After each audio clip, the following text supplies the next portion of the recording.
بسم الله الرحمن الرحيم.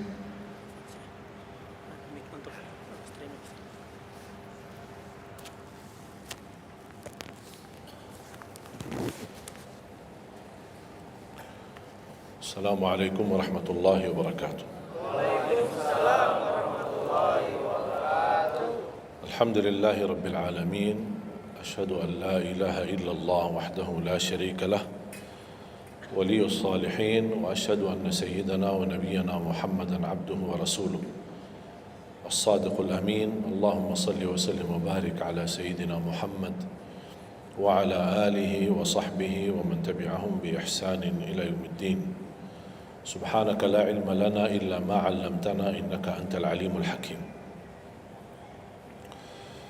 Para hadirin kaum muslimin muslimat, mukminin mukminat, semoga senantiasa dimuliakan dan diberkahi Allah Subhanahu wa taala. Dalam kesempatan yang singkat ini, saya ingin mengingatkan beberapa amalan. Menurut saya amalan ini rata-rata sudah ditahu oleh orang dan hafal, tapi cukup banyak yang melalaikan, tidak menyadari amalan yang sederhana ini dianugerahkan oleh Allah dengan pahala yang amat-amat besar. Yang pertama, bacaan Al-Quran. Banyak orang yang malas membaca karena tidak bisa baca, atau alasan tidak mengerti artinya. Daripada saya baca tak faham artinya, mendingan tak usah baca. Itu bisikan syaitan. Yang membisiki seperti ini adalah syaitan. Buat apa kamu baca? Kan kamu tak faham. Mendingan tak usah baca, supaya kita meninggalkan bacaan Al-Quran. Sedangkan dijanjikan oleh Allah Subhanahu wa taala dan juga Rasulullah sallallahu alaihi wasallam, setiap satu huruf 10 kebaikan. Bukan setiap amal. Semua hitungannya dengan amal. Salat 5 waktu dapat pahala 50. Salat duha dapat pahalanya. Salat qiyamul lail ada pahalanya. Sunnah fajar sebelum azan, sudah azan sebelum salat, itu pahalanya sama dengan dunia dan seisinya. Seluas dunia dan seisi. Ini sunnahnya. Kira-kira gimana yang wajib? Rasulullah SAW bersabda di hadis yang sahih, la aqulu alif lam mim harf, walakin alifun harf wa lamun harf wa mimun harf. Alif lam mim bukan satu huruf, tapi alif satu huruf, lam satu huruf, mim satu huruf. Cuba kalau kita baca setiap hari satu halaman aja, berapa kita mendapatkan nilai pahala? Hitung, silakan. Bawa kalkulatornya dan hitung sendiri. Tak ada yang sia-sia di sisi Allah. Membaca Al-Quran walaupun tidak memahami isinya, tetap terhitung setiap satu huruf 10 kebaikan. Berarti anda tidak sia-sia membaca Al-Quran walaupun tidak faham. Ada orang membaca tapi berbata-bata. Dia merasa salah bacaannya, keliru. Dia sudah berusaha belajar tapi itu kemampuannya. Didatangi syaitan, dibisikin, salah mulu bacaan kamu. Tak benar bacaan kamu, wakaf tidak ada benar, panjang pendeknya tak benar, apalagi hukum tajwid tak benar. Bisa keliru, bisa dosa. Astaghfirullah, dosa ya. Udah, terima kasih syaitan. Malah dia terima kasih lagi sama syaitan. Dibisikin, didengarin, diterima, langsung dia rubah, tidak baca. Alasannya takut dosa. Padahal ada berita gembira dari Rasulullah SAW, Al-mahiru bil-Qur'ani ma'as safaratil kiramil barara. Yang mahir dalam membaca Al-Quran, nanti di hari kiamat dia bersama malaikat safara kiram barara. Terus ya Rasulullah, gimana keadaan yang berbata-bata itu? Gimana? Walladhi yatata'ta'u fi wa huwa alaihi syaq lahu ajran. Barang siapa yang membaca tapi masih berbata-bata dalam bacaannya, bukan dosa, justru 2 pahala. 1, karena dia mau baca Al-Quran. 2, karena ada berbata-bata, kesulitan dalam membaca. Allah menghargai kesulitan, Allah berikan pahala. Berarti tidak ada rugi sama Al-Quran. Semenjak saya mengambil keputusan tidak memegang HP, saya sadari betapa banyak kita rugi berjam-jam, berhari-hari, berminggu-minggu, bahkan bertahun-tahun kita jauh dari Al-Quran. Aku heran ketika mendengar ada orang yang bisa lewat 1 bulan tapi tidak khatam Al-Quran. 1 bulan, 30 hari, berarti minimal setiap hari 1 juz. Dikali 30 hari 30 juz. Ada orang 1 tahun dah khatam-khatam. Syukur kalau khatam di bulan suci Ramadan 1 kali. Habis Ramadan dia tutup Al-Quran. Mohon maaf, ketemu lagi di tahun depan pas Ramadan lagi. Ini keadaan kita. Makanya orang berkata, negeri kita bermasalah terus, negeri kita politiknya begini, negeri kita selalu ada ini. Perbuatan tangan kita. Di mana kita jauh hubungan kita sama Allah, Allah hantarkan musibah sampai kita sadar memperbaiki hubungan kita sama Allah. Salatnya, Qur'annya, ibadahnya, itu kunci memudahkan dan mengatasi semua masalah. Silahkan rubahkan pemimpinnya berkali-kali, rubahkan aturan negaranya berkali-kali, tidak akan bisa terjadi kebaikan kecuali hubungan kita dari Allah Subhanahu wa taala. Semakin baik hubungan kita, semakin dekat Allah yang urus. Tapi kalau kita mengurus sendiri dan kita jauh dari Allah, ya silakan. Kata Allah, silahkan. Wakaltuhu ila nafsi. Aku tinggalkan dia untuk dirinya sendiri. Dan siapa kira-kira yang bisa mengurusi dirinya kalau bukan pertolongan Allah SWT?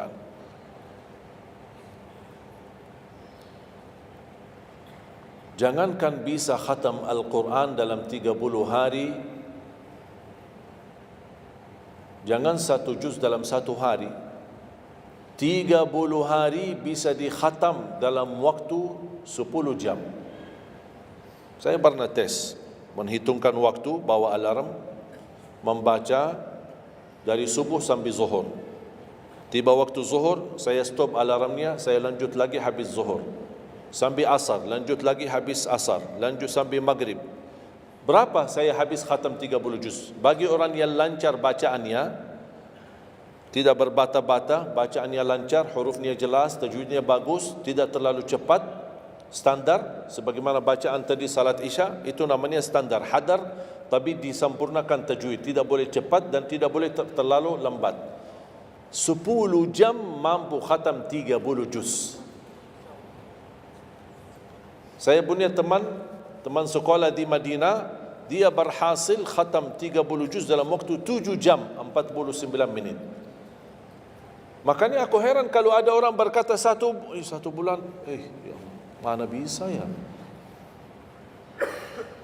Tahu enggak ya apa yang membuat masalah kita kenapa tidak bisa khatam Al-Quran? Karena suka lihat halaman belakang. Begitu buka baru mulai Al-Baqarah, Alif Lam Mim Dzalikal, buka terus halamannya. Sambil baca kita buka 600 sekian, kapan habisnya? Hudan lil muttaqin, sadaqallahul azim. Sudah langsung sadaqah karena sudah merasa berat. Dia menghitung halaman belakang sedangkan dia baru aja mulai 1 ayat. Dia langsung sadaqallahul azim. Syaitan tidak mungkin dan tidak senang melihat kita sering membaca Al-Quran. Kalau orang dulu susah baca Al-Quran wajar, karena susah menemukan Quran. Zaman sahabat cari kulit unta untuk tuliskan ayat yang Allah turunkan. Ada potongan ayat di Sayyidina Utsman, ada potongan ayat di Sayyidina Abu Bakar, ada potongan ayat di sana sini. Coba kumpulkan, susah. Makanya semuanya larinya kepada sahabat yang begitu datangnya wahyu, mereka langsung mendengar dari Rasul, langsung bisa hafal. Seperti Sayyidina Ubay bin Ka'ab radhiyallahu an, Zaid bin Thabit radhiyallahu an, Anas bin Malik radhiyallahu an, Uthman bin Affan. Jadi mereka datangin para penghafal Quran. Dia ada mushaf, dia ada Quran. Dah ada HP bisa download Al-Quran 30 juz. Gimana? Tapi mereka tidak pernah tinggalkan Al-Quran. Bahkan ada di antara sahabat yang setiap malam tahajudnya khatam 30 juz dalam satu tahajud. Cuba bayangkan, kira-kira alasan kita apa? Quran sudah di mana-mana, dalam segala terjemahan, warna-warni, tajwid, semua ada. Yang bagus, yang besar. Maaf, mata saya ada yang besar, ada segede meja ini, ada. Susah menemukan, alhamdulillah HP bisa sekarang isinya 30 juz, bisa dibawa kemana-mana, tak usah pusing mencari Al-Quran. Semua kemudahan, semestinya kita mampu mengalahkan sahabat Rasul. Karena kita semua fasilitas ada. Apa yang kita mau bilang sama Allah? Ada seorang, mungkin Bapak Ibu pernah nonton di acara Hafiz Indonesia, namanya Kaila, buta. Dia setiap hari, saya tanya, kamu berapa murajaah bacaan Quran setiap hari? 5 sampai 7 juz. Buta.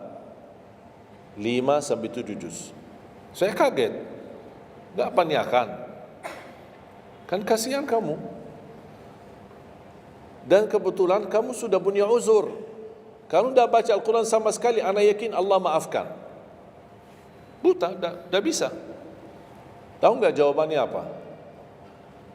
Saya malu sama Allah menjadikan buta saya alasan tidak baca Quran. Ini anak usia 7 tahun. Malu sama Allah menjadikan buta, padahal ini ujian. Butanya dari Allah, bukan dari dirinya. Tapi dia malu menjadikan buta itu alasan tidak baca Quran. Pertanyaan saya, alasan antum apa? Apa alasan? Sibuk. Belum ada waktu. Ya, saya maklum, belum ada waktu. Memang dunia ini bikin stres. Makanya tidak ada waktu. Saya nasihatkan mulai hari ini, jangan kasih Al-Quran sisa waktumu. Dalam istilah, kalau ada sisa waktu, insya Allah saya baca Quran. Kalau itu niatnya, tidak bakalan. Tapi tolong utamakan Al-Quran dalam sehari-harimu. Minimal mulai harimu baca Quran, tutupi harimu baca Quran. Jangan tunggu sisa waktu. Wallahi Al-Quran keberkahannya luar biasa. Kesumbuhan, petunjuk, keberkahannya menjaminkan ke surga, selamat siksa neraka, selamat dari siksa kubur. Banyak anugerah. Sayang. Kadang-kadang kalau kita mendengar ada seorang da'i atau seorang ustaz, materi-materi bukunya bagus, isinya bagus, kita kejar. Di mana buku itu jual? Kita cari informasi, di mana buku itu jual? Ini tulisan manusia. Kita kagumi, kita banggakan, kita suka dan kita ikuti, bahkan kita kejar di mana-mana. Al-Quran kalamullah. Masa kalam manusia lebih mulia di hati kita daripada kalamullah? Silahkan, boleh kagumi apa penyampaian ustaz, da'i, tapi jangan melebihi apa kata Allah. Jangan kita terharu ketika mendengar seorang berceramah, tapi berkali-kali kita simak ayat suci Al-Quran tidak pernah meneteskan air mata, seperti mendengar surat kabar atau koran. Masalah. Ternyata ucapan manusia lebih menyentuh hati.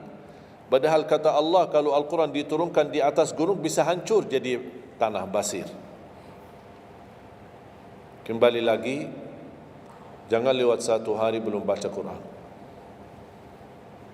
Tidak bisa baca, masih bisa simak, dengar. Setelkan murattal dari HP-mu. Manfaatkan kondisi macet di Jakarta. Manfaatkan. Lagi naik motor, Taruh apa ruginya? Ruginya apa? Simpan handsfree di telinga, ya sambil bawa motor. Dengarin ayat suci Al-Quran. Nikmat, berkah, dalam lindungan Allah, disertai malaikat. Apa ruginya? 1 jam di dalam perjalanan, tidak ada rugi. Terhitung memang umur kita, tapi sudah diisi mendengar Al-Quran. Juga banyak waktu. Nikmat. Kalau saya merasa kesibukan mengganggu sampai tidak ada luang waktu cukup untuk saya bisa baca tilawah di rumah, saya menikmati di jalan. Apalagi kalau mau pergi ke acara, apalagi kalau keluar kota, berjalan lumayan jauh, nikmat. Ya Allah, mudah-mudahan macet terus. Nikmat. Macet ini menjadi nikmat. Dah fikir macetnya karena lagi melihat Al-Quran. Beda sama orang, hanya sepanjang berjalan cat HP, HP. Merasa bosan. Sudah semua cat sudah dilewati, semua SMS sudah dibalas, semua pesan-pesan sudah dibaca. Akhirnya bosan. Macet mulu ini Jakarta. Nanti temannya di sebelah, kalau bukan macet, bukan Jakarta loh. Itu habis waktu, sia-sia. Padahal Al-Quran ini kita baca tidak mesti dalam keadaan wudu. Apalagi kita dalam perjalanan, kita naik motor atau naik mobil kita, bisa dengan handphone kita, HP kita. Ada orang terus, gimana saya membawa Al-Quran terus saya tidak berwudu? Kan kamu menyentuh HP, bukan menyentuh Al-Quran. Bersentuhan dengan HP. Jadi saya harap, sekali lagi mohon dengan sangat, kalau boleh terima permohonan saya, tolong tinggikan perhatianmu kepada Al-Quran. Ingin berkah rezeki, berkah umur, sihat wal afiat, bahagia selamat dunia akhirat, tolong perhatikan Al-Quran. Semakin banyak perhatian kamu kepada Al-Quran, semakin banyak perhatian Allah kepadamu. Terserah kamu milih. Mau dapat perhatian dari Allah cuma 1 jam, ya udah 1 jam aja baca Quran. Mau perhatian dari Allah selalu, sudah selalu bersama Al-Quran. Karena ini Al-Quran kalamullah, bukan makhluk, bukan diciptakan, diturunkan. Kalamullah, ucapan Allah Subhanahu wa taala. Masa kita tidak tertarik? Cukup karena ini kalamullah, itu sudah cukup membuat kita tertarik. Masa kalam manusia lebih kita tertarik daripada kalamullah? Belum apalagi dijanjikan setiap satu huruf 10 kebaikan.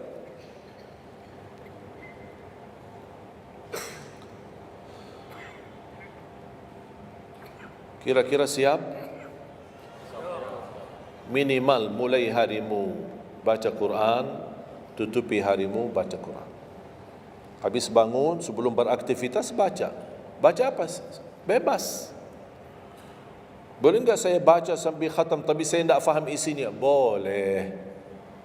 Tetap dapat pahala setiap satu huruf 10 kebaikan. Baca sampai mempelajari isi maknanya, memahami maknanya, lebih besar lagi pahalanya. Membaca, memahami, menhayati lagi, lebih besar lagi pahalanya. Membaca, memahami, menhayati, menamalkan, lebih besar lagi. Kalau tidak bisa meraih semua pahala itu, ya paling minimal pahala bacaan. Kalau saya tidak dapat meraih pahala menhayati, pahala memahami, pahala menamalkan, apalagi saya orang awam tidak begitu mengerti apa yang semestinya saya amalkan, la yukallifullahu nafsan illa wus'aha. Amalkan sesuai kemampuan. Ada pelajaran ayat yang dibacakan tadi, kita bisa ambil maknanya, kita mengambil kesimpulannya. Jangan kita menjadi seperti golongan yang datang hari kiamat malah minta tolong diselamatkan oleh Allah dari neraka. Kalau di hari kiamat tidak bisa saling menolong, tidak bisa. Sekarang kita masih bisa saling membantu dan saling menolong. Dan di antaranya menolong diri sendiri. Jangan menunggu di hari kiamat. Jangan kita bisa menolong, tolong menolong. Di hari kiamat orang tua tidak bisa menolong anaknya. Anaknya pun larikan diri daripada orang tua. Tidak ada yang mau kenal. Cuba baca akhir surat Abasa. Yauma yafirrul mar'u min akhi. Di hari itu kakak adik melarikan dirinya dari saudaranya. Wa ummihi wa abi, melarikan diri pada bapaknya dan ibunya. Biasanya kalau kita ketemu orang tua kita senang bertemu, mohon doanya, apalagi yang orang-orang yang tinggi berbakti baik sama orang tuanya. Kalau di hari kiamat mau sendiri-sendiri. Jangan kita yang melarikan diri sendiri. Para nabi dan rasul semuanya doanya salim salim, ya Allah selamatkan, ya Allah selamatkan. Ini nabi, kira-kira kita gimana? Yauma yafirrul mar'u min akhihi wa ummihi wa abihi wa sahibatihi wa bani. Sampai dari istrinya pun dia melarikan diri. Mohon maaf, sendiri-sendiri. Saya tidak bisa tolong kamu. Jangankan kita sama istri kita atau sama anak-anak kita. Rasulullah sallallahu alaihi wasallam pernah berkata sama Siti Fatimah, anaknya Nabi Muhammad, "Ittaqillah fa inni wallahi la ughni anki min Allah syai'a." Hei anakku Fatimah, bertakwalah kepada Allah, karena aku tidak bisa membantu kamu nanti di kemudian hari. Sendiri-sendiri. Salim salim. Selamatkan ya Allah. Ini kesempatan. Sebelum kita menjadi na'udzubillah salah alamat daripada ke surga menjadi ke neraka, kita sekarang perbaiki kemana arahan kita, kemana jalan kita. Kita yang milih, tidak ada yang memaksa. Taat, Allah hanya menyuruh kita taat, tapi Allah tidak pernah maksa. Kira-kira kalau tidak salat dapat pukulan? Dapat pukulan? Ada yang memukul kita? Ada yang melemparkan kita dalam batu sampai bata kepala kita? Ada? Tidak ada. Taat, Allah menyuruh taat, tapi Allah tidak pernah maksa. Sama juga syaitan, menyuruh kita dosa maksiat, tapi syaitan tidak pernah maksa kita. Sebagaimana ayat tadi dibacakan, ayat surah Ibrahim ayat 22, syaitan berkata, aku tidak punya kuasa di atas kalian, tapi aku hanya menyuruh kalian terlalu cepat taati. Kata syaitan, terlalu cepat respon, aku hanya menyuruh. Da'autukum fastajabtum li. Makanya sekarang jangan melialahkan, saya tidak bisa bantu kalian dan kalian pun tidak bisa bantu aku. Kita dua-duanya dijerumuskan dalam neraka, na'udzubillah min dzalik. Oleh karena itu, jemaah sekalian, kesempatan, mumpun masih kita umur, masih punya kesehatan, manfaatkan. Karena akan datang satu saat, sekarang bukan masalah umur, masalah sehat. Tiba-tiba bisa sakit, virus di mana-mana. Kemarin saya punya saudara saya baik-baik aja, tidur bangun sakit, sampai matanya, mukanya macam sakit. Tiba-tiba tak bisa berbicara baik-baik, tak bisa baca Al-Quran dengan baik, tak bisa salat dengan baik. Ini kan mengganggu. Makanya Rasul mengingatkan, ketika anda sehat dan masih punya umur, jangan sia-siakan, karena akan datang satu saat anda tidak sehat dan tidak bisa maksimal ibadah. Selama anda masih bisa dan mampu maksimal ibadah, manfaatkan, jangan dirugikan. Akan datang satu saat anda tidak bisa. Saat anda berdiri, manfaatkan salatmu saat berdiri. Besok akan datang satu saat anda tidak bisa berdiri. Bahkan ada orang yang ingin sekali sujud, tapi dia bisa karena sakit lutut. Dia tidak bisa lipatkan kakinya, tidak bisa sujud. Betapa banyak orang yang merugi ketika dia sehat, dia tidak memanfaatkan dan menikmati ibadahnya. Yang kedua, doa azan. Setiap hari kita mendengar azan 5 kali. Sayang sekali banyak yang sibuk dengan handphonenya. Azan ini panggilan Allah.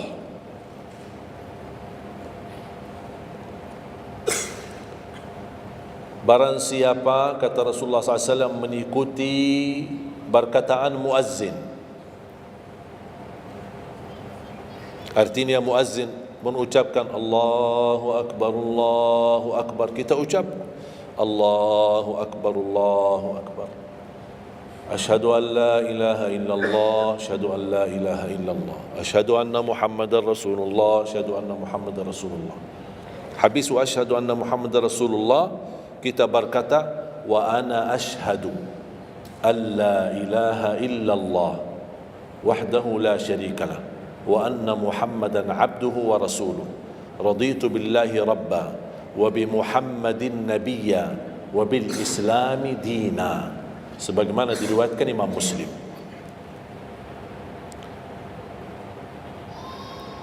Hayya 'alas salah, kita jawab la haula wala quwwata illa billah. Apa hikmahnya di sini la haula wala quwwata illa billah? Ya Allah, kami tidak punya daya dan kekuatan untuk menghadiri panggilan-Mu kecuali dengan pertolongan-Mu ya Allah. Karena hayya 'alas salah butuh gerak, bergerak, datang. Hayya 'alas salah, panggilan, hey mari salat. Ya Allah, la haula wala quwwata illa billah. Ya Allah, kami tidak punya kemampuan menghadapi godaan dunia, menghadapi hawa nafsunya, menghadapi malas kecuali dengan kekuatan-Mu ya Allah. La haula wala quwwata illa billah. Meraih kemenangan, meraih kemuliaan, hayya 'alal falah. Ya Allah, kami tidak mampu meraih kemuliaan itu kecuali dengan kekuatan dan izin-Mu ya Allah. Allahu Akbar, kita ucapkan Allahu Akbar.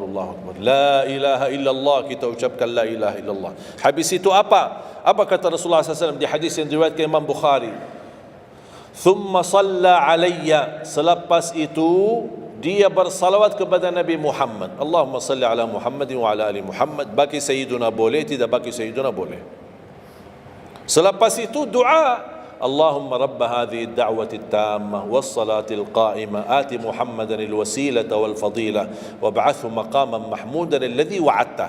Ini ucapan yang saya sampaikan di Sahih Bukhari. Ada riwayat-riwayat yang lain, Allahumma rabb hadhihi ad-da'wati at-tammah was-salati al-qa'imah ati sayyidina Muhammadan al-wasilata wal-fadilata wad-darajata al-'aliyata ar-rafi'ata min al-jannah wab'athhu maqaman mahmudan alladhi wa'adta innaka la tukhliful mi'ad. Innaka la tukhliful mi'ad. Tambahannya diriwayat Imam An-Nasai dan semuanya sahih. Mau milih mana yang anda hafal, mana anda biasakan, silakan. Mau ambil hadis yang diriwayatkan Imam Bukhari boleh, mau ambil yang diriwayat Imam Nasai boleh. Asal jangan sampai begitu dengar azan tidak mengikuti muazzin dan sia-siakan doa itu. Padahal doa sederhana. Siapa yang tidak hafal?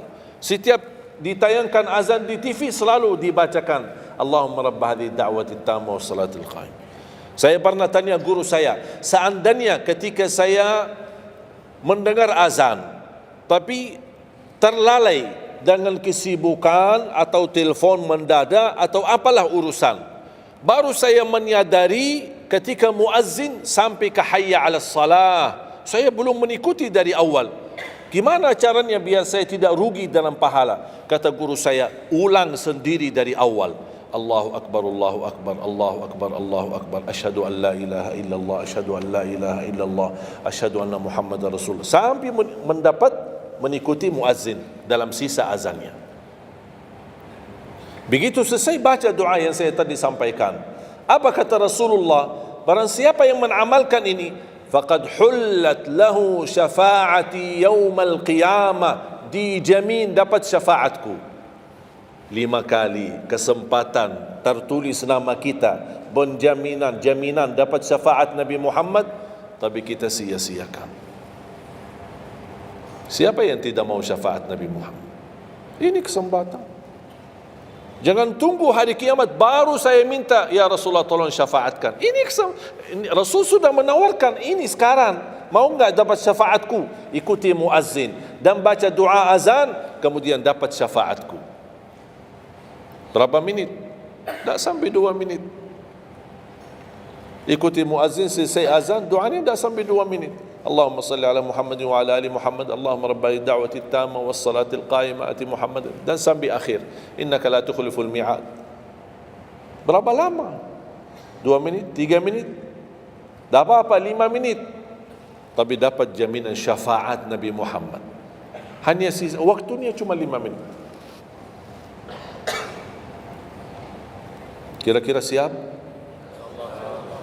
Mulai hari ini? Menurut saya, yang saya sampaikan wallahi sederhana, sangat sederhana, tapi butuh perhatian aja, butuh perhatian. Yang ketiga, jangan tinggalkan sunnah qabliyah subuh. Walaupun anda malas menjaga sunnah qabliyah ba'diyah. Kalau anda merasa diri malas, banyak kan ada sunnah qabliyah ba'diyah. Kan ada sunnah qabliyah zuhur, ba'diyah zuhur, ada qabliyah ba'diyah maghrib, ba'diyah isya, qabliyah subuh. Kalau anda merasa malas melaksanakan sunnah-sunnah, minimal jangan tinggalkan sunnah subuh. Pahalanya lebih besar daripada dunia dan seisinya. Walaupun anda telat bangun, sudah kesiangan, tetap wajib ambil air wudu, laksanakan sunnahnya baru salat subuhnya. Walaupun anda bangun jam 11 siang, tetap banyak orang karena ketiduran dan terlewat waktunya, dia tidak salat subuh. Terus ini hutang, wajib bayar, dan tidak bisa besok ganti subuh 2 kali. Tidak ada di dalam agama. Subuh, ya udah, ya Allah, nawaitu salat subuh yang kemarin karena saya ketiduran lillahi ta'ala. Udah bisa. Apa kata ini? Bukan, mohon maaf, ini bukan kata saya supaya orang jangan ini pendapat baru. Bukan kata saya, tapi kata Rasulullah SAW. Bukan kata Majlis Ulama Indonesia, bukan kata saya, bukan kata siapa-siapa. Kata Rasulullah sallallahu alaihi wasallam di hadis yang sahih, "Man nama an salatin aw nasiyaha falyusalliha mata dzakaraha, la kaffarata laha illa dzalik." Ya Allah, terima kasih ya Rasulullah. Sepertinya Rasul sudah diberitahu umatnya bakal ketiduran banyak dari salat. Makanya sudah diberikan solusi. Seandainya ketiduran, ini juga kata Rasulullah, man nama an salatin, silahkan nanti anda pas pulang buka di Google, biar lihat sanad hadisnya ni. Oh, Syekh Ali kau bawain hadis yang dah benar ni. Silahkan. Tahu, kenal enggak Syekh Google? Syekh Google kenal? InsyaAllah semua ilmu dia tahu. Tinggal masukin aja. Barang siapa yang ketiduran dari salat, hadis. Terus klik, dia keluar. Semua dasarnya apa dijelaskan. Semua. Mau bahasa Arab ada, mau bahasa Indonesia ada, mau bahasa Inggris pun ada. Syekh Google hebat. Man nama an salatin aw nasiyaha falyusalliha mata dzakaraha la kafarata lahu illa dzalik. Barang siapa yang ketiduran, coba ketiduran. Tidur menurut ulama dianggap uzur. Pernah istri saya ketika saya keluar kota, dia hubungi dan dia bangun kesiangan, kira-kira jam 8.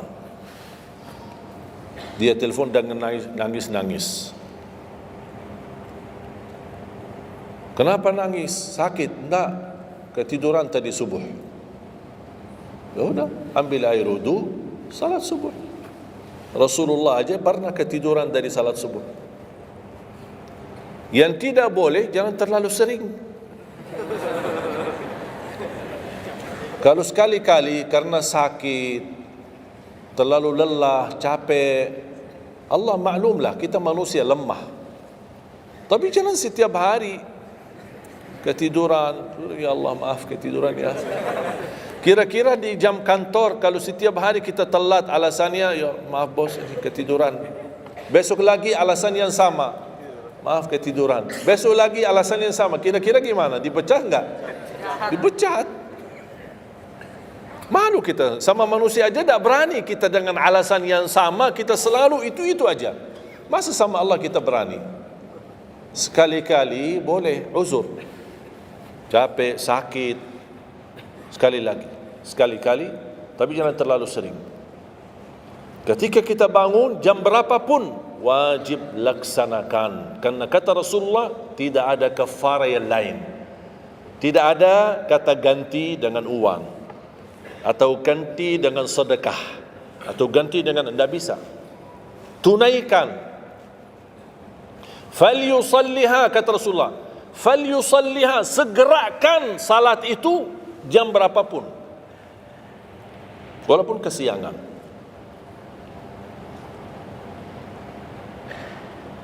Jelas?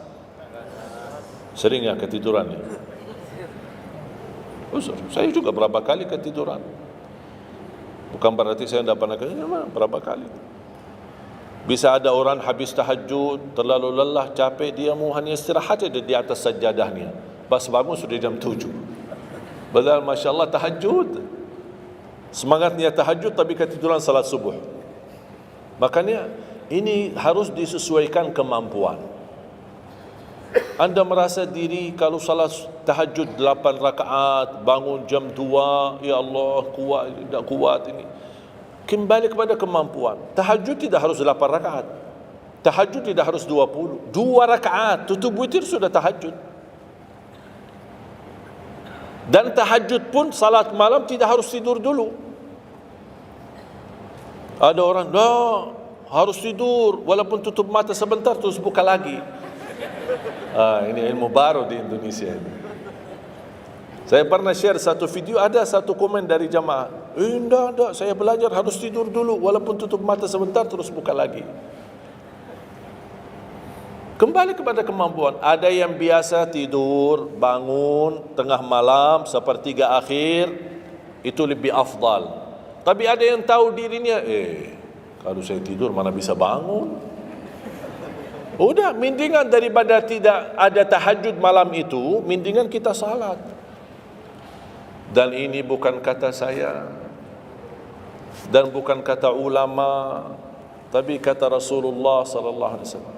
Sebagaimana di hadis yang sahih kata Abu Hurairah radhiyallahu an, pernah Rasulullah menwasiatkan aku jaga witir sebelum tidur. Berarti Rasul mengizinkan kita melaksanakan ibadah salat malam, di antaranya witir sebelum tidur. Umar bin Khattab radhiyallahu anhu punya kebiasaan witir sebelum tidur. Ditanya, kenapa witir sebelum tidur? Dia kata, saya takut meninggal dunia dalam keadaan tidur, belum tertulis nama saya sebagai ahli witir. Saya punya kebiasaan, habis pulang ke rumah, sebelum tidur ambil air wudu, salat 2 rakaat sunnah wudu, kemudian salat 2 rakaat muqaddimah witir, kemudian 1 rakaat witir, baru saya tidur. Kalau dapat bangun lagi, alhamdulillah bisa tahajud, tapi tidak boleh witir lagi karena sudah witir duluan. Sudah faham? Sederhana enggak Islam ini? Sederhana. Banyak orang yang berkeinginan tahajud, berkeinginan salat witir, tapi katanya harus tidur. Saya orang yang berat tidur. Kalau saya tidur mana bangun lagi? Udah, kesempatan bisa anda laksanakan sebelum tidur. Ada orang yang memang tidurnya aja akhir, jam 12, jam 1 baru dia bisa tidur. Yang mendingan daripada tidak salat malam sama sekali, mendingan salat dulu baru tidur. Dapat bangun, alhamdulillah. Tidak dapat bangun, sudah tertulis namamu, sudah salat, sudah ahli witir. Innallaha witir, yuhibbul witir, fa'autiru. Allah maha witir, Allah maha witir, Allah cinta witir, jagalah witir. Dan ini termasuk 2 sunnah yang Rasul tidak pernah tinggalkan, sunnah subuh sama sunnah witir. Sakit, sehat, mukim, di dalam kota, musafir, keluar kota, perang, aman, damai, tetap tidak pernah tinggalkan 2 sunnah itu, sunnah subuh sama sunnah witir. Itu kebiasaan Rasulullah SAW. Kalau anda merasa pun sakit, tidak bisa berdiri, tidak bisa qiyam, bisa anda laksanakan witir dalam kondisi duduk. Yang terakhir, ayat al-kursi.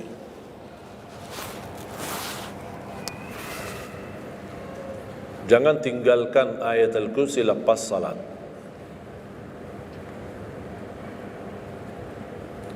Jangan tinggalkan ayat kursi lepas salat. Salat wajib. Sama ketika mau tidur, cuma 1 ayat, tapi tahu enggak pahalanya apa? Kan habis salat kan ada zikir-zikiran, istighfar, kamu tasbih dan yang lain-lain. Di antaranya baca ayat kursi. Tahu enggak pahalanya apa? Ada yang pernah baca pahalanya apa? Barang siapa yang membaca ayat al-kursi setiap habis salat fardu, laisa bainahu wa bainal jannati illa an yamut. Tidak ada sesuatu yang mampu menghalanginya masuk surga kecuali menunggu mati. Cuma baca ayat kursi. Dan ketika mau tidur, lagi buru-buru, ada meeting, ada rapat, ada urusan mendadak, habis salat, astaghfirullah, astaghfirullah, astaghfirullah, Allahumma antas salam wa minkas salam, sampai selesai, langsung baca ayat kursi. Terus subhanallah itu yang lain-lain gimana? Tak apa-apa, sambil jalan naik motor, subhanallah, subhanallah, subhanallah, subhanallah, sambil jalan. Subhanallah ada riwayat 33, ada riwayat 25, ada riwayat 10, minimal 10. Subhanallah 10 kali, Alhamdulillah 10 kali, Allahu Akbar 10 kali. Itu yang paling sederhana. Saya bagikan ini, biasanya kalau saya isi di kementerian atau di pejabat, saya kasih zikir-zikir begitu. Pak, subhanallah cuma 10 kali. Biasanya kita tahu 33. Lah, ini khusus buat pejabat. Yang penting zikir, supaya jangan tinggalkan. Zikir. Banyak orang sibuk, mendadak ada urusan, udah zikir. Subhanallah cuma 10 kali. Subhanallah 10 kali, Alhamdulillah 10 kali, Allahu Akbar 10 kali. Itu paling cepat. Subhanallah. Ternyata di dalam agama ada yang juga hemat. Hemat sederhana tapi pahalanya tetap besar. Dia dikuranin. Tidak ada pahala yang hemat. Semuanya pahala sempurna. Semuanya pahala agung. Sempurna dan luar biasa dahsyat balasan Allah Subhanahu wa taala. Makanya jangan disia-siakan. Yang sederhana ini, makanya saya buat buku 20 amalan ringan tapi pahalanya sangat menakjubkan. Karena selama saya di Indonesia, saya sudah tahu prinsip orang Indonesia. Orang Indonesia tidak suka yang ribet-ribet. Yang ribet-ribet tidak suka. Yang susah-susah tidak suka. Orang Indonesia mau mudah yang ingat, mudah dihafal, mudah diamalkan dan masuk surga. Itu orang Indonesia. Ya, jadi yang susah-susah, iya, gimana ini suruh baca 1000 kali? Iya, mana ada waktu 1000 kali? Baca ada sudah 100 kali, udah ngantuk. Saya kasih yang sederhana. Kenapa saya kasih? Karena kemampuan beda-beda. Ada yang tekadnya tinggi, kemampuannya luar biasa dahsyat, bisa ribuan kali dia berzikir, ya silakan. Tidak ada yang melarang kita berzikir, bebas, berapapun. Tapi ada yang malas. Udah. Jadi alhamdulillah di dalam ajaran Islam kita ada malas ya, ini pilihan malas. Makanya saya bikin 20 amalan. Dan ini buku 20 amalan ringan. Pahalanya sangat menakjubkan. Pahalanya sangat besar walaupun amalannya ringan. Mudah, sederhana. Dan buku ini hanya laku di Indonesia, tidak laku di Arab. Karena cocok dengan budaya Indonesia, saya sudah hafal budaya Indonesia. Sama dengan bacaan. Mohon maaf tadi kepanjangan Isya. Pas begitu saya ingat merindukan kota Madinah, suasana Madinah. Pas di rakaat yang kedua, ya Allah, ini saya di Indonesia ini. Makanya saya tidak jadi panjang rakaat kedua, biar lebih cepat. Karena memang budaya ini tidak bisa panjang-panjang, lama-lama tidak bisa. Kalau kulhu bisa dibagi 2, terima kasih. Kita lihat tarawih kan salah satu contoh tarawih. Walaupun 23 rakaat jumlahnya banyak, tapi ayatnya pendek. Al-hakum qulhu, al-asr qulhu, al-humazah qulhu. Itu kan. Ini budaya. Kita kan hormati budaya, harus belajar. Walaupun ada sekarang ada beberapa masjid yang panjang, ya kembali kepada kemampuan, tapi tidak boleh saling menyalahkan. Ada orang yang suka, enggak, saya mau yang qulhu qul. Ya udah sana. Masih qulhu di sana, masjid kita beda. Yang penting kita bisa jaga salat. Dan yang terbinting dalam salatnya adalah yang terjaga kekhusyuan. Bukan masalah jumlahnya, bukan masalah kepanjangannya, tapi kekhusyuan. Tumaknina, karena tumaknina rukun dalam ibadah salat. Sama seperti rukun qiyam, rukun baca al-fatihah. Tumaknina. Apa itu tumaknina? Ketenangan dalam salat. Bacaannya tenang, gerakannya tenang. Bukan kejar-kejaran. Imamnya baru baca Al-Fatihah, sudah amin, imam makmum belum selesaikan ini, terus dikejar imam. Imam Allahu Akbar, sami Allahu bihamdihi, Allahu Akbar, Allahu Akbar, Allahu Akbar. Imam makmum jadi kasihan. Kejar. Dia tidak bisa baca. Makmum, wallahi makmum tidak bisa baca apa-apa. Hanya fokusnya bisa kejar imam. Yang penting jangan sampai tertinggal imam. Yang saya fikirkan, kasihan yang tua-tua, bapak-bapak. Gimana yang bapak-bapak? Kalau yang muda-muda masih bisa kejar imam, terus yang bapak-bapak gimana? Setiap gerakannya batuk 10 kali. Rukuk batuk lagi, sujud batuk lagi. Karena pelan-pelan gerakannya. Saya pernah ada satu kejadian ketika masuk salah satu kampung, kita lewati, saya mampir, samping saya ada bapak lumayan tua, gerakannya juga pelan-pelan. Yang saya kasihan, imam Allahu Akbar. Saya suka pas ketika takbir. Allah. Bismillahirrahmanirrahim. Alhamdulillah. Astagfirullahaladzim, saya kaget. Barusan enak, takbirnya enak kok. Bacaannya kenapa enggak? Ini pelan-pelan aja. Santai aja, santai. Walaupun baca satu ayat dua enggak, bukan masalah berapa banyak bacaannya. Yang penting kekhusyuan, tumakninah, karena rukun tumakninah. Allahu Akbar, sami Allahu hamdah. Saya lihat bapak ini yang sebelah saya. Saya masih bisa kejar imam. Bapak ini enggak kejar-kejar. Imam sudah rukuk, bapak belum rukuk. Begitu imam sami Allahu hamdah, bapak enggak jadi rukuk, dia ikut sami Allahu hamdah. Astaghfirullahalazim. Bas sujud, kita sudah sujud 2 kali. Bapak kan pelan-pelan sambil batuk. Terus dia turun sujud. Pas dalam kondisi sujud, kita sudah berdiri, bapak kan baru dia turun, dia berdiri lagi. Astagfirullahaladzim. Pas di rakaat yang kedua, saya megang tangannya, Pak kita pulang aja deh. Biar bapak salat di rumah. Kasihan bapak tidak bisa salat, tidak bisa ruku, tidak bisa sujud, tidak bisa apa-apa. Makanya, tumakninah bukan wajib, bukan sunnah, tapi rukun dalam salat dan tidak sah. Walaupun salat sunnah, tidak sah salatnya seorang kalau dia tidak membawa tumakninah. Tidak sah. Disyiarkan, disharekan, diviralkan, dia bilang ada 23 rakaat 7 minit. Menurut saya tidak usah panjang lebar dibahas. Tidak sah, sudah selesai. Karena meninggalkan, sama dengan orang salat tapi tidak baca Al-Fatihah. Kira-kira sah tidak? Tidak sah. Gimana kira-kira bacaan Al-Fatihah? Oleh kerana itu jemaah sekalian, mari kita sama-sama. Apalagi tidak lama lagi kita menyambut bulan suci Ramadan. Saya harap kita mencintai budaya kita, mencintai negeri kita, tapi harus hal yang perlu diluruskan, harus diluruskan. Apalagi yang terkait ibadah salat, tarawih. Tidak masalah masjid 11 rakaat, ada masjid 23 rakaat, jangan ribut. Tidak masalah. Yang mau 11 silahkan, yang mau 23 silahkan. Yang penting kita bisa melaksanakan salat dengan baik. Apalagi alhamdulillah sudah sekarang muncul banyak para imam-imam, pemuda-pemuda yang bacaannya merdu, yang bacaannya indah. Kita bisa menikmati suasana bulan suci Ramadan. Bacaannya tidak mesti panjang-panjang. Walaupun rata-rata di Indonesia jarang kita menemukan masjid yang khatam. Dulu saya ingat waktu saya masih di Lombok, kita ingat salat tarawih khatam 30 juz dan salat tahajud di 10 malam terakhir khatam lagi 30 juz. 2 kali kita khatam dalam 1 bulan Ramadan. Tapi ini karena permintaan dari lingkungan dan jamaah. Kalau tidak ada permintaan susah. Apalagi orang baru datang, saya sering memperhatikan orang baru datang kayaknya salah masuk masjid.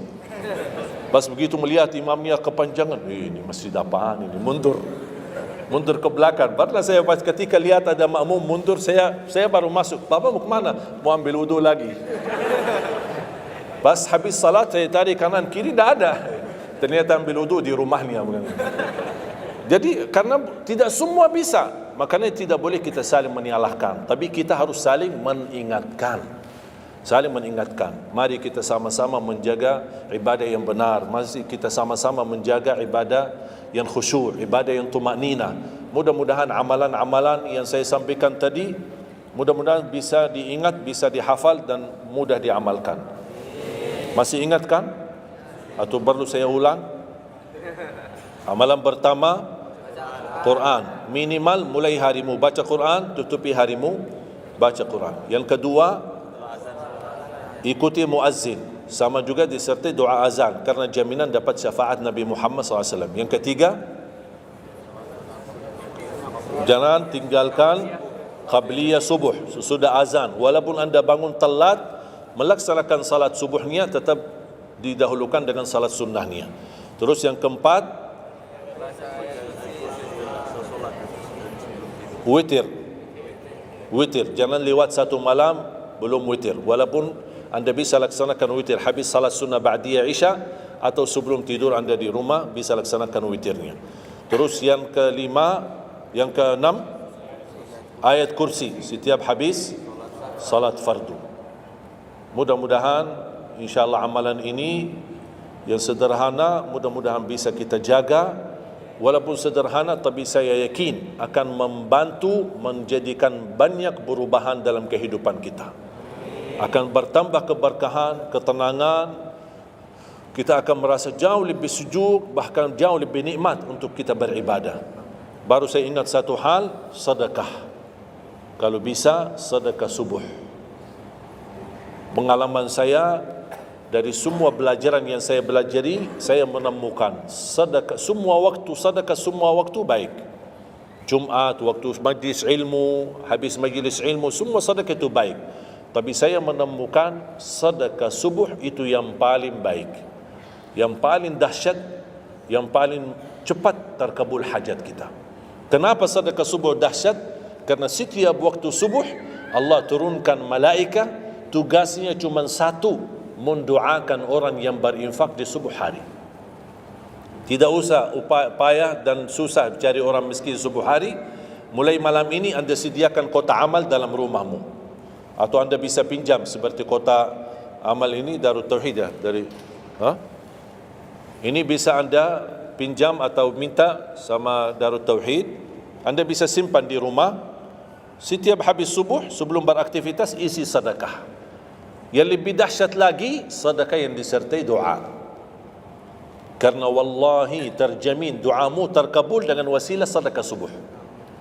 Sakit, ya Allah, aku mohon dengan berkat sedekah ini sembuhkan penyakitku. Kalau orang tua yang sakit, doakan orang tua. Ya Allah, dengan berkat sedekah subuh ini sembuhkan orang tua saya. Mencari jodoh, mencari kerjaan, apapun masalah yang anda hadapi, masalah hutang, masalah apapun. Orang tua sudah meninggal, ya Allah aku mohon dengan berkat sedekah ini titipkan pahala sedekah ini untuk kedua orang tuaku. Apa saja, mau hafal Al-Quran, tapi kalau boleh saya usulkan satu kali sedekah fokus satu hajat. Jangan sedekahnya koin tapi doanya sambil terbit matahari. Malu sama Allah. Kelamaan doa ni, sambil malaikat tulis doa ni, kelamaan. Banyak sekali doa. Satu kali doa, satu kali hajat, satu kali sedekah. Sesuaikan. Bukan Allah tidak bisa, Allah maha bisa menolong kita. Tapi kita malu, masa kita sedekah begitu saja, tapi kita minta panjang lebar.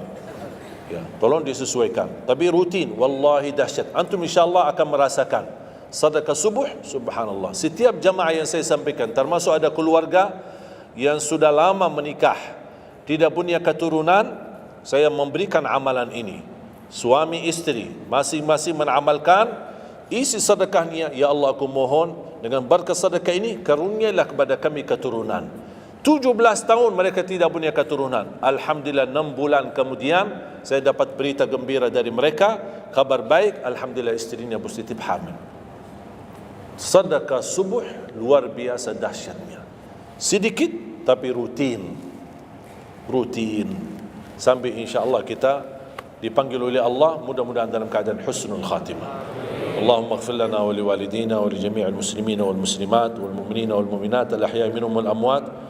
Allahumma ya Allah, jadikan pertemuan ini membawa barakah bagi kami, jadikan sisa umur kami lebih baik daripada yang sudah lalu, jadikan segala perjuangan kami, sedekah kami, infak kami, amalan salih kami menjadi pahala besar di sisi-Mu ya Allah, menjadikan membawa syafaat bagi kami di hadapan-Mu hari kiamat. Akhiri hayat kami dengan husnul khatimah.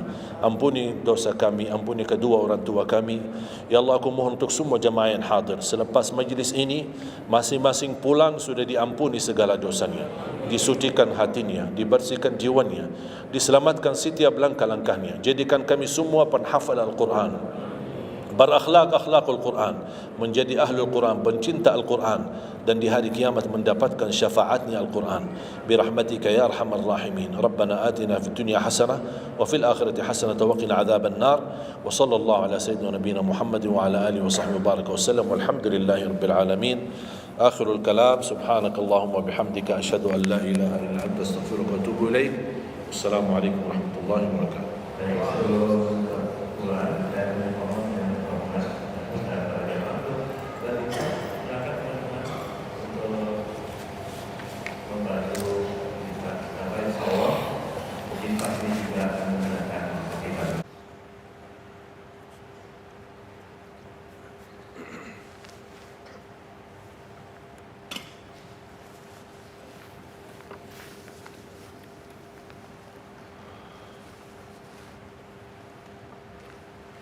Bismillahirrahmanirrahim.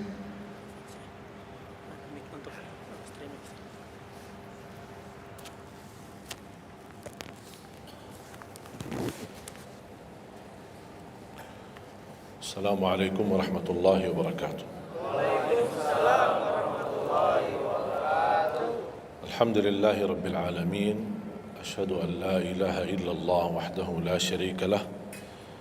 ولي الصالحين وأشهد أن سيدنا ونبينا محمدا عبده ورسوله الصادق الأمين. اللهم صل وسلم وبارك على سيدنا محمد وعلى آله وصحبه ومن تبعهم بإحسان إلى يوم الدين. سبحانك لا علم لنا إلا ما علمتنا إنك أنت العليم الحكيم. Para hadirin kaum muslimin muslimat, mukminin mukminat, semoga senantiasa dimuliakan dan diberkahi Allah Subhanahu wa taala. Dalam kesempatan yang singkat ini, saya ingin mengingatkan beberapa amalan. Menurut saya amalan ini rata-rata sudah ditahu oleh orang dan hafal. Tapi cukup banyak yang melalaikan, tidak menyadari amalan yang sederhana ini dianugerahkan oleh Allah dengan pahala yang amat-amat besar. Yang pertama, bacaan Al-Quran. Banyak orang yang malas membaca karena tidak bisa baca, atau alasan tidak mengerti artinya. Daripada saya baca tak faham artinya, mendingan tak usah baca. Itu bisikan syaitan. Yang membisiki seperti ini adalah syaitan. Buat apa kamu baca? Kan kamu tak faham. Mendingan tak usah baca, supaya kita meninggalkan bacaan Al-Quran. Sedangkan dijanjikan oleh Allah Subhanahu wa taala dan juga Rasulullah sallallahu alaihi wasallam, setiap satu huruf 10 kebaikan. Bukan setiap amal. Semua hitungannya dengan amal. Salat 5 waktu dapat pahala 50. Salat duha dapat pahalanya. Salat qiyamul lail ada pahalanya. Sunnah fajar sebelum azan, sudah azan sebelum salat, itu pahalanya sama dengan dunia dan seisinya. Seluas dunia dan seisi. Ini sunnahnya. Kira-kira gimana yang wajib? Rasulullah SAW bersabda di hadis yang sahih, la aqulu alif lam mim harf, walakin alifun harf wa lamun harf wa mimun harf. Alif lam mim bukan satu huruf, tapi alif satu huruf, lam satu huruf, mim satu huruf. Cuba kalau kita baca setiap hari satu halaman aja, berapa kita mendapatkan nilai pahala? Hitung, silakan. Bawa kalkulatornya dan hitung sendiri. Tak ada yang sia-sia di sisi Allah. Membaca Al-Quran walaupun tidak memahami isinya, tetap terhitung setiap satu huruf 10 kebaikan. Berarti anda tidak sia-sia membaca Al-Quran walaupun tidak faham. Ada orang membaca tapi berbata-bata. Dia merasa salah bacaannya, keliru. Dia sudah berusaha belajar tapi itu kemampuannya. Didatangi syaitan, dibisikin, Salah mulu bacaan kamu. Tak benar bacaan kamu. Waqaf ibtida tak benar, panjang pendeknya tak benar, apalagi hukum tajwid tak benar. Bisa keliru, bisa dosa. Astagfirullah, dosa ya. Udah, terima kasih syaitan. Malah dia terima kasih lagi sama syaitan. Dibisikin, didengarin, diterima, langsung dia rubah, tidak baca. Alasannya takut dosa. Padahal ada berita gembira dari Rasulullah SAW, al-mahiru bil-Qur'ani ma'as safaratil kiramil barara. Yang mahir dalam membaca Al-Quran, nanti di hari kiamat dia bersama malaikat safara kiram barara. Terus ya Rasulullah, gimana keadaan yang berbata-bata itu? Gimana? Walladhi yatata'ta'u fi wa huwa alaihi syaq lahu ajran. Barang siapa yang membaca tapi masih berbata-bata dalam bacaannya, bukan dosa, justru 2 pahala. 1 karena dia mau baca Al-Quran, kedua karena ada berbata-bata, kesulitan dalam membaca. Allah menghargai kesulitan, Allah berikan pahala. Berarti tidak ada rugi sama Al-Quran. Semenjak saya mengambil keputusan tidak memegang HP, saya sadari betapa banyak kita rugi berjam-jam, berhari-hari, berminggu-minggu, bahkan bertahun-tahun kita jauh dari Al-Quran. Aku heran ketika mendengar ada orang yang bisa lewat 1 bulan tapi tidak khatam Al-Quran. 1 bulan, 30 hari, berarti minimal setiap hari 1 juz. Dikali 30 hari 30 juz. Ada orang 1 tahun dah khatam-khatam. Syukur kalau khatam di bulan suci Ramadan 1 kali. Habis Ramadan dia tutup Al-Quran.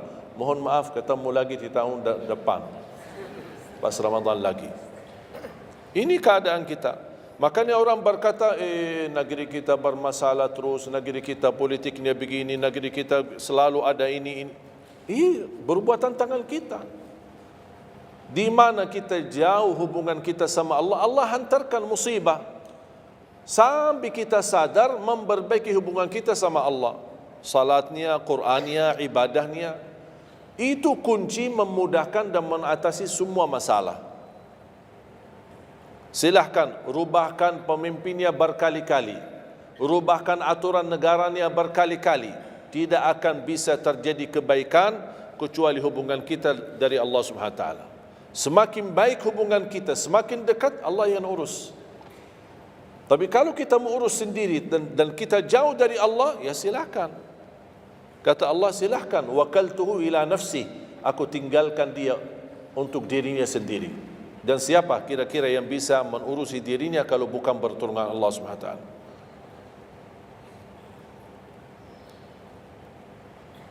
Jangankan bisa khatam Al-Quran dalam 30 hari, jangan 1 juz dalam 1 hari, 30 hari bisa dikhatam dalam waktu 10 jam. Saya pernah tes, menghitungkan waktu, bawa alarm, membaca dari subuh sampai zuhur. Tiba waktu zuhur, saya stop alarmnya, saya lanjut lagi habis zuhur. Sampai asar, lanjut lagi habis asar, lanjut sampai maghrib. Berapa saya habis khatam 30 juz? Bagi orang yang lancar bacaannya, tidak berbata-bata, bacaannya lancar, hurufnya jelas, tajwidnya bagus, tidak terlalu cepat, standar, sebagaimana bacaan tadi salat Isya, itu namanya standar, hadar, tapi disempurnakan tajwid, tidak boleh cepat dan tidak boleh terlalu lambat. 10 jam mampu khatam 30 juz.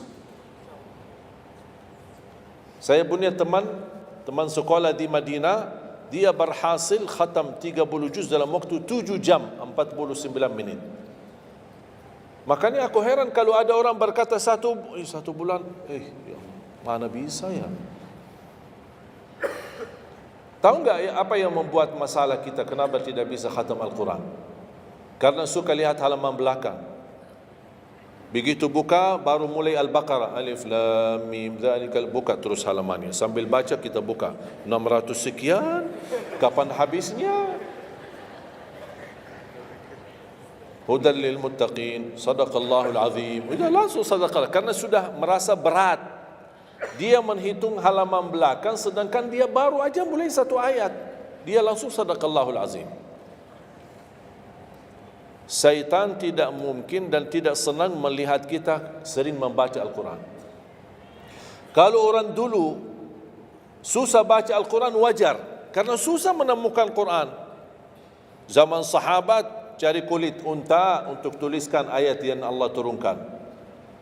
Ada potongan ayat di Sayyidina Utsman, ada potongan ayat di Sayyidina Abu Bakar, ada potongan ayat di sana sini. Coba kumpulkan, susah.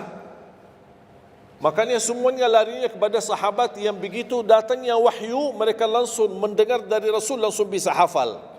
Seperti Sayyidina Ubay bin Ka'ab radhiyallahu an, Zaid bin Thabit radhiyallahu an, Anas bin Malik radhiyallahu an, Uthman bin Affan. Jadi mereka datangin para penghafal Qurannya. Dah ada mushaf, dah ada Quran, dah ada HP bisa download Al-Quran 30 juz. Gimana? Tapi mereka tidak pernah tinggalkan Al-Quran. Bahkan ada di antara sahabat yang setiap malam tahajudnya khatam 30 juz dalam satu tahajud. Cuba bayangkan, kira-kira alasan kita apa? Quran sudah di mana-mana, dalam segala terjemahan, warna-warni, tajwid, semua ada. Yang bagus, yang besar. Maaf, mata saya, ada yang besar, ada segede meja ini, ada.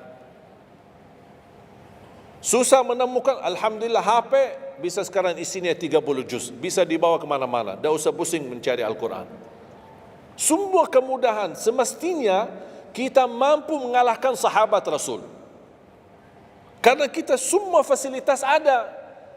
Apa yang kita mau bilang sama Allah? Ada seorang, mungkin Bapak Ibu pernah nonton di acara Hafiz Indonesia, namanya Kaila,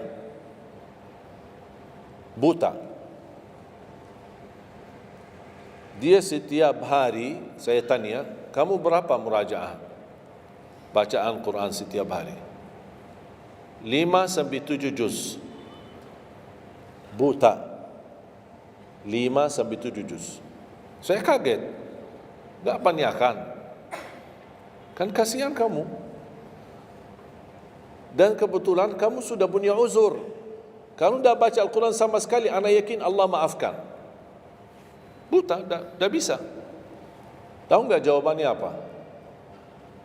Saya malu sama Allah menjadikan buta saya alasan tidak baca Quran. Ini anak usia 7 tahun. Malu sama Allah menjadikan buta, padahal ini ujian. Butanya dari Allah, bukan dari dirinya. Tapi dia malu menjadikan buta itu alasan tidak baca Quran. Pertanyaan saya, alasan antum apa? Apa alasan? Sibuk. Belum ada waktu. Ya, saya maklum, belum ada waktu. Memang dunia ini bikin stres. Makanya tidak ada waktu. Saya nasihatkan mulai hari ini, jangan kasih Al-Quran sisa waktumu. Dalam istilah, kalau ada sisa waktu, insya Allah saya baca Quran. Kalau itu niatnya, dah bakalan. Tapi tolong utamakan Al-Quran dalam sehari-harimu. Minimal mulai harimu baca Quran, tutupi harimu baca Quran. Jangan tunggu sisa waktu. Wallahi Al-Quran keberkahannya luar biasa. Kesumbuhan, petunjuk, keberkahannya menjaminkan ke surga, selamat siksa neraka, selamat dari siksa kubur. Banyak anugerah. Sayang. Kadang-kadang kalau kita mendengar ada seorang da'i atau seorang ustaz, materi-materi bukunya bagus, isinya bagus, kita kejar. Di mana buku itu jual? Kita cari informasi, di mana buku itu jual? Ini tulisan manusia. Kita kagumi, kita banggakan, kita suka dan kita ikuti, bahkan kita kejar di mana-mana. Al-Quran kalamullah. Masa kalam manusia lebih mulia di hati kita daripada kalamullah? Silahkan, boleh kagumi apa penyampaian ustaz, da'i, tapi jangan melebihi apa kata Allah. Jangan kita terharu ketika mendengar seorang berceramah, tapi berkali-kali kita simak ayat suci Al-Quran tidak pernah meneteskan air mata, seperti mendengar surat kabar atau koran. Masalah. Oh, ternyata ucapan manusia lebih menyentuh hati. Padahal kata Allah, kalau Al-Quran diturunkan di atas gunung bisa hancur jadi tanah basir. Kembali lagi, jangan lewat satu hari belum baca Quran. Tidak bisa baca, masih bisa simak, dengar. Setelkan murattal dari HP-mu. Manfaatkan kondisi macet di Jakarta. Manfaatkan. Lagi naik motor, taruh apa ruginya? Ruginya apa? Simpan handsfree di telinga, ya sambil bawa motor. Dengarin ayat suci Al-Quran. Nikmat, berkah, dalam lindungan Allah, disertai malaikat. Apa ruginya? 1 jam di dalam perjalanan, tidak ada rugi. Terhitung memang umur kita, tapi sudah diisi mendengar Al-Quran. Juga banyak waktu. Nikmat. Kalau saya merasa kesibukan mengganggu sampai tidak ada luang waktu cukup untuk saya bisa baca tilawah di rumah, saya menikmati di jalan. Apalagi kalau mau pergi ke acara, apalagi kalau keluar kota, berjalan lumayan jauh, nikmat. Ya Allah, mudah-mudahan macet terus. Nikmat. Macet ini menjadi nikmat. Dah fikir macetnya karena lagi melihat Al-Quran. Beda sama orang, hanya sepanjang berjalan cat HP, HP. Merasa bosan, sudah semua cat sudah dilewati, semua SMS sudah dibalas, semua pesan-pesan sudah dibaca. Akhirnya bosan, macet mulu ini Jakarta. Nanti temannya di sebelah, kalau bukan macet, bukan Jakarta loh. Nah, itu habis waktu, sia-sia. Padahal Al-Quran ini kita baca tidak mesti dalam keadaan wudu. Apalagi kita dalam perjalanan, kita naik motor atau naik mobil kita, bisa dengan handphone kita, HP kita. Ada orang terus, gimana saya membawa Al-Quran terus saya tidak berwudu? Kan kamu menyentuh HP, bukan menyentuh Al-Quran. Bersentuhan dengan HP. Jadi saya harap, sekali lagi mohon dengan sangat, kalau boleh terima permohonan saya, tolong tinggikan perhatianmu kepada Al-Quran. Ingin berkah rezeki, berkah umur, sihat wal afiat, bahagia selamat dunia akhirat, tolong perhatikan Al-Quran. Semakin banyak perhatian kamu kepada Al-Quran, semakin banyak perhatian Allah kepadamu. Terserah kamu milih. Mau dapat perhatian dari Allah cuma 1 jam, ya udah 1 jam aja baca Quran. Mau perhatian dari Allah selalu, udah selalu bersama Al-Quran. Karena ini Al-Quran kalamullah, bukan makhluk, bukan diciptakan, diturunkan. Kalamullah, ucapan Allah subhanahu wa ta'ala.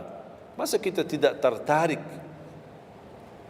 Cukup karena ini kalamullah, itu sudah cukup membuat kita tertarik. Masa kalam manusia lebih kita tertarik daripada kalamullah? Belum apalagi dijanjikan setiap satu huruf 10 kebaikan.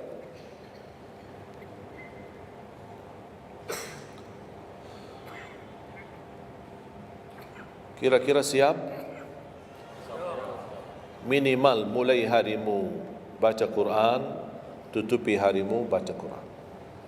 Habis bangun, sebelum beraktivitas baca. Baca apa? Bebas. Boleh enggak saya baca sambil khatam tapi saya tidak faham isinya? Boleh. Tetap dapat pahala setiap satu huruf 10 kebaikan.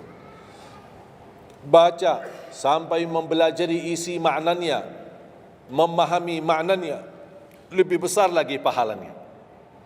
Membaca, memahami, menhayati lagi, lebih besar lagi pahalanya. Membaca, memahami, menhayati, menamalkan, lebih besar lagi.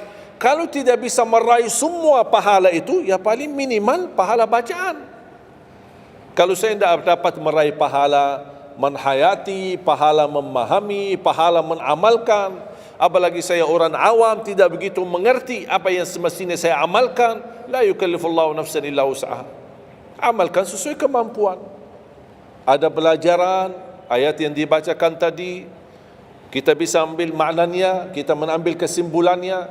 Jangan kita menjadi seperti golongan yang datang hari kiamat malah minta tolong diselamatkan oleh Allah dari neraka. Kalau di hari kiamat tidak bisa saling menolong, tidak bisa. Sekarang kita masih bisa saling membantu dan saling menolong. Dan di antaranya menolong diri sendiri. Jangan menunggu di hari kiamat. Jangan kita bisa menolong, tolong menolong. Di hari kiamat orang tua tidak bisa menolong anaknya. Anaknya pun larikan diri daripada orang tua. Tak ada yang mau kenal. Cuba baca akhir surat Abasa. Yauma yafirrul mar'u min akhihi. Di hari itu kakak adik melarikan dirinya dari saudaranya. Wa ummihi wa abi, melarikan diri pada bapaknya dan ibunya. Biasanya kalau kita ketemu orang tua kita senang bertemu, mohon doanya, apalagi yang orang-orang yang tinggi berbakti baik sama orang tuanya. Kalau di hari kiamat mau sendiri-sendiri. Jangan kita yang melarikan diri sendiri. Para nabi dan rasul semuanya doanya salim salim, ya Allah selamatkan, ya Allah selamatkan. Ini nabi, kira-kira kita gimana? Yauma yafirrul mar'u min akhihi wa ummihi wa abihi wa sahibatihi wa bani. Sampai dari istrinya pun dia melarikan diri. Mohon maaf sendiri-sendiri, saya tidak bisa tolong kamu. Jangankan kita sama istri kita atau sama anak-anak kita. Rasulullah sallallahu alaihi wasallam pernah berkata sama Siti Fatimah, anaknya Nabi Muhammad, "Ittaqillah fa inni wallahi la ughni anki min Allah syai'a."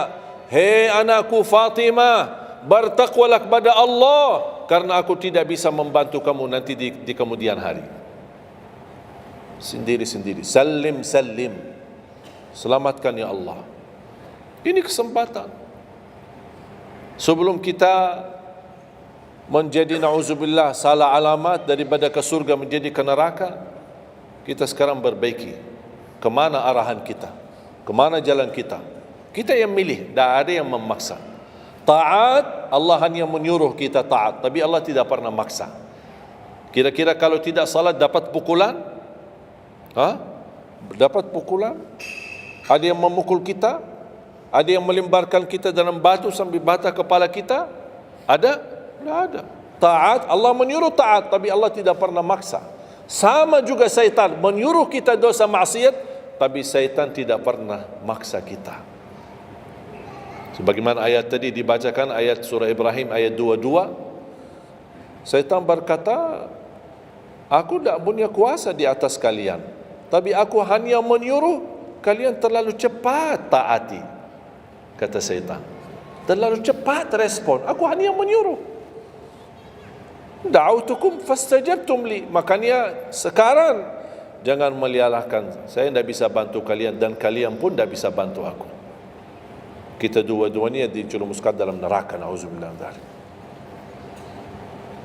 Oleh karena itu jemaah sekalian, kesempatan mumpun masih kita umur, masih punya kesehatan, manfaatkan.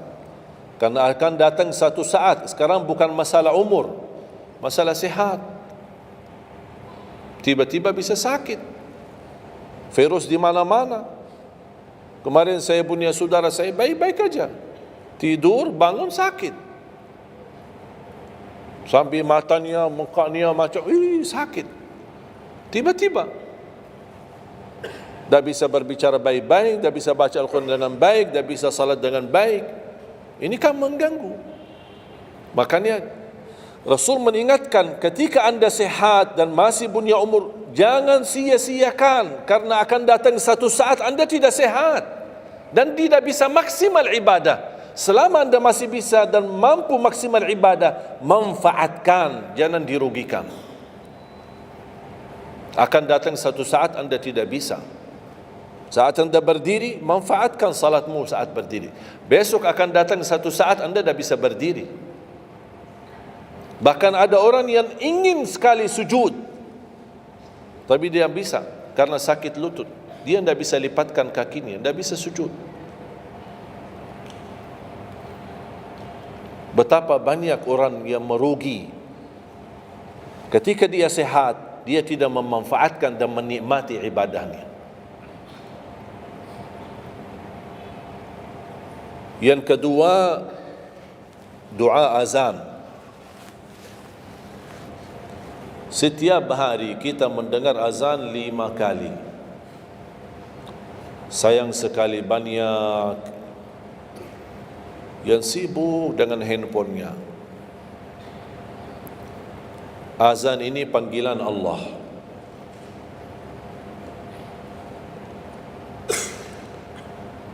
Barang siapa, kata Rasulullah SAW, mengikuti perkataan muazzin, artinya muazzin mengucapkan Allahu Akbar, kita ucap Allahu Akbar, asyhadu an la ilaha illallah, asyhadu an la ilaha illallah, asyhadu anna Muhammadar Rasulullah, asyhadu anna Muhammadar Rasulullah. Habis wa asyhadu anna Muhammadar Rasulullah, kita berkata wa ana asyhadu an la ilaha illallah wahdahu la syarikalah wa anna Muhammadan abduhu wa rasuluh, raditu billahi rabba wa bi Muhammadin nabiyya wa bil islami dina, sebagaimana diriwayatkan Imam Muslim.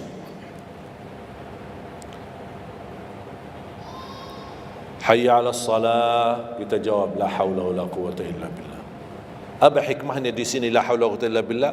Ya Allah, kami tidak punya daya dan kekuatan untuk menghadiri panggilan-Mu kecuali dengan pertolongan-Mu ya Allah. Karena hayya 'alas salah butuh gerak, bergerak, datang. Hayya 'alas salah, panggilan, hey, mari salat. Ya Allah, la haula wala quwwata illa billah. Ya Allah, kami tidak punya kemampuan menghadapi godaan dunia, menghadapi hawa nafsunya, menghadapi malas kecuali dengan kekuatan-Mu ya Allah. La haula wala quwwata illa billah. Meraih kemenangan, meraih kemuliaan, hayya 'alal falah. Ya Allah, kami tidak mampu meraih kemuliaan itu kecuali dengan kekuatan dan izin-Mu ya Allah. Allahu Akbar, kita ucapkan Allahu Akbar, Allahu Akbar. La ilaha illallah, kita ucapkan la ilaha illallah. Habis itu apa? Apa kata Rasulullah SAW di hadis yang diriwayatkan Imam Bukhari? Thumma salla alayya, selepas itu dia bersalawat kepada Nabi Muhammad. Allahumma salli ala Muhammad wa ala ali Muhammad. Bagi Sayyiduna boleh, tidak bagi Sayyiduna boleh. Selepas itu doa, Allahumma rabb hadhihi ad-da'wati at-tammah was-salati al-qa'imah ati Muhammadan al-wasilata wal-fadilah wab'athhu maqaman mahmudan alladhi wa'adta. Ini ucapan yang saya sampaikan di Sahih Bukhari. Ada riwayat-riwayat yang lain, Allahumma rabb hadhihi ad-da'wati at-tammah was-salati al-qa'imah ati Sayyidina Muhammad